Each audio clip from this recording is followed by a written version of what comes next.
ಸಖತ್ ಖಾರ ಬಣ್ಣ ಮತ್ತು ರುಚಿ ಆಚಿ ಚಿಲ್ಲಿ ಪೌಡರ್.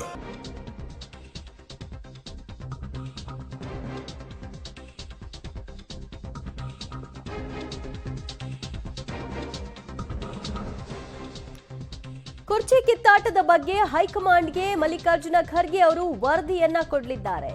ಸಿಎಂ ಡಿಸಿಎಂ ಸಭೆ ಬಳಿಕ ಪ್ರತ್ಯೇಕ ವರದಿಯನ್ನ ಸಲ್ಲಿಸಲಿರುವಂತಹ ಖರ್ಗೆ ಕುರ್ಚಿ ಕಿತ್ತಾಟದ ಬಗ್ಗೆ ಹೈಕಮಾಂಡೇ ನಿರ್ಧಾರ ಮಾಡಬೇಕಾಗಿರೋದ್ರಿಂದ ಏನ್ ನಡೀತಾ ಇದೆ ರಾಜ್ಯದಲ್ಲಿ, ಸಿಎಂ ಮತ್ತು ಡಿಸಿಎಂ ಇಬ್ಬರ ಒಪಿನಿಯನ್ ಏನು, ಸಚಿವರುಗಳ ಡಿಮಾಂಡ್ ಏನು, ಅವರೇನು ಹೇಳ್ತಾ ಇದ್ದಾರೆ, ಇದೆಲ್ಲದರ ಮಾಹಿತಿಯನ್ನ ಒಂದು ವರದಿ ರೂಪದಲ್ಲಿ ಸಿದ್ಧಪಡಿಸುವ ಮೂಲಕವಾಗಿ ಎಐಸಿಸಿ ಅಧ್ಯಕ್ಷ ಮಲ್ಲಿಕಾರ್ಜುನ ಖರ್ಗೆ ಅವರು ಇದು ಹೈಕಮಾಂಡ್ ಅಂಗಳಕ್ಕೆ ತಲುಪಿಸ್ತಾರೆ. ಆ ನಂತರದಲ್ಲಿ ಹೈಕಮಾಂಡ್ ಅಂಗಳದಲ್ಲಿ ಬೀಳುವಂತಹ ಖರ್ಗೆ ಅವರ ಬಳಿ ಇದ್ದಂತಹ ಚೆಂಡು ಮುಂದೆ ಯಾವ ರೀತಿಯಾಗಿ ನಿರ್ಧಾರವನ್ನ ತೆಗೆದುಕೊಳ್ಳುವಲ್ಲಿ ಸಹಕಾರಿಯಾಗತ್ತೆ ನೋಡಬೇಕು. ಯಾಕಂದ್ರೆ ನವೆಂಬರ್ 26ಕ್ಕೆ ರಾಹುಲ್ ಗಾಂಧಿ ಅವರು ವಿದೇಶದಿಂದ ವಾಪಸ್ ಬರ್ತಾರೆ. ಕುರ್ಚಿ ಕಿತ್ತಾಟಕ್ಕೆ ರಾಹುಲ್ ಗಾಂಧಿ ಅವರ ಬಂದ ನಂತರದಲ್ಲಿ ಬ್ರೇಕ್ ಬೀಳಬಹುದು. ಆದರೆ ಅದು 26-27ನೇ ತಾರೀಕು ಅಂತಾನೆ ಹೇಳಕ್ಕಾಗಲ್ಲ.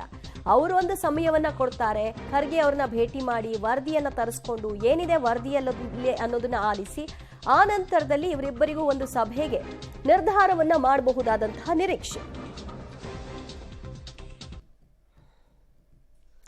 ಮತ್ತಷ್ಟು ಮಾಹಿತಿ ಪಡೆಯೋಣ ನಮ್ಮ ಪ್ರತಿನಿಧಿ ಸುಕೇಶ್ರಿಂದ. ಸುಕೇಶ್, ಹಾಗಾದ್ರೆ ಮಲ್ಲಿಕಾರ್ಜುನ ಖರ್ಗೆ ಅವರು ಒಂದು ಮಾಹಿತಿಯನ್ನ ತೆಗೆದುಕೊಂಡು ಹೋಗುವಂತಹ ಕೆಲಸವನ್ನ ಅಷ್ಟೇ ಮಾಡ್ತಾರೆ ಅನ್ನೋದು ಅವರ ಹೇಳಿಕೆಯಲ್ಲೇ ವ್ಯಕ್ತವಾಗಿದೆ. ಆದ್ರೆ ಈ ಮಾಹಿತಿಯನ್ನ ಪಡೆಯುವಂತಹ ರಾಹುಲ್ ಗಾಂಧಿ ಅವರು ಇವರ ಮಾಹಿತಿ ಯಾವತ್ತು ಪಡಿತಾರೆ, ಆ ನಂತರದಲ್ಲಿ ಸಭೆ ಯಾವಾಗ ನಿರ್ಧಾರ ಮಾಡ್ತಾರೆ ಅನ್ನೋದನ್ನೆಲ್ಲ ಗಮನಿಸ್ತಾ ಇದ್ರೆ ಬಹುಶಃ ಒಂದೆರಡು ವಾರದಲ್ಲಿ ಬಗೆಹರಿಯುವಂತಹ ಲಕ್ಷಣಗಳು ಕಾಣಿಸ್ತಿಲ್ಲ ಅಲ್ವಾ?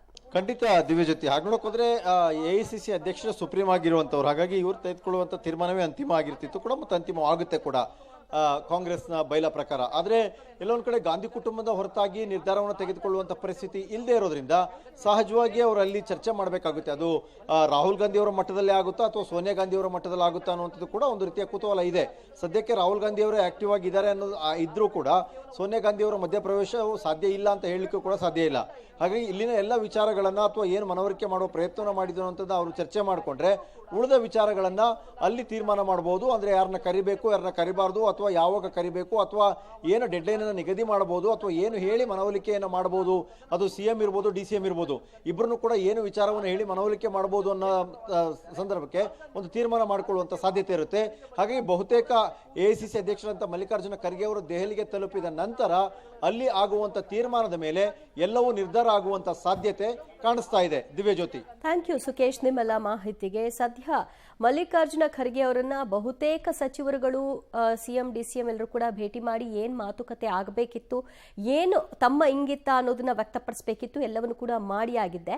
ಇದರ ಬೆನ್ನಲ್ಲೇ ಈಗ ಎಐಸಿಸಿ ಅಧ್ಯಕ್ಷ ಖರ್ಗೆ ಅವರು ಇದರ ವರದಿಯನ್ನ ಹೈಕಮಾಂಡ್ಗೆ ತಲುಪಿಸುವ ಕೆಲಸ ಆಗಬೇಕಿದೆ. ಅದನ್ನೇ ಅವರು ಮಾಧ್ಯಮಗಳಿಗೆ ತಮ್ಮ ಪ್ರತಿಕ್ರಿಯೆ ಮೂಲಕವಾಗಿ ಕೊಟ್ಟಿದ್ದು. ನನ್ನ ಬಳಿ ಹೇಳೋಕೇನೂ ಇಲ್ಲ, ಹೈಕಮಾಂಡ್ ನಿರ್ಧಾರ ಮಾಡುತ್ತೆ ಅಂತ.